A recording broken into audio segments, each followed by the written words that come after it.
बिस्मिल्लाहिर्रहमानिर्रहीम। अस्सलाम वालेकुम क्लास टू। उम्मीद है आप सब खैरियत से होंगे और आपने अपना कल का काम यानी टेस्ट बहुत अच्छे तरीके से कर भी लिया होगा।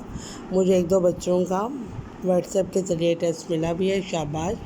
और आज हम आपकी किताब का सफ़ा नंबर पढ़ेंगे 52 यानी कि 52 और इसकी रीडिंग करेंगे। ये रीडिंग किसके बारे में है ये देखते हैं। ये रीडिंग का उन्वान है कायदे आज़म रहमतुल्लाह अलैह। आप सबको पता है कायदे आज़म कौन है? जी, हमारे रहनुमा हैं जिन्होंने हमें जो है वो पाकिस्तान हमारे लिए आज़ाद करवाया।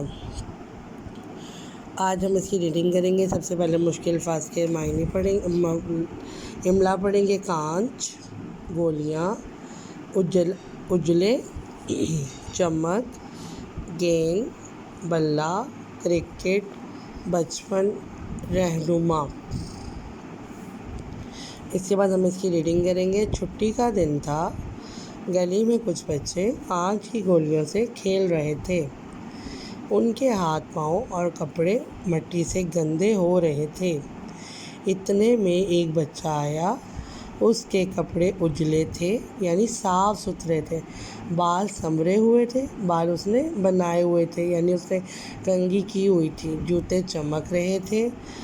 एक हाथ में गेंद और एक हाथ में बल्ला था।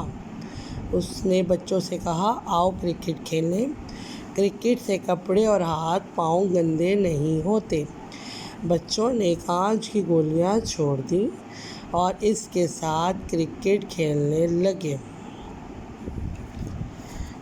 ये साफ़ सुथरा बच्चा मोहम्मद अली जिन्ना था। मोहम्मद अली जिन्ना बचपन ही से सफाई का ख्याल रखते। आप अच्छे तालिब इल्म भी थे। दिल लगा कर पढ़ते, खूब मेहनत करते। एक मरतबा आप रात देर तक पढ़ रहे थे।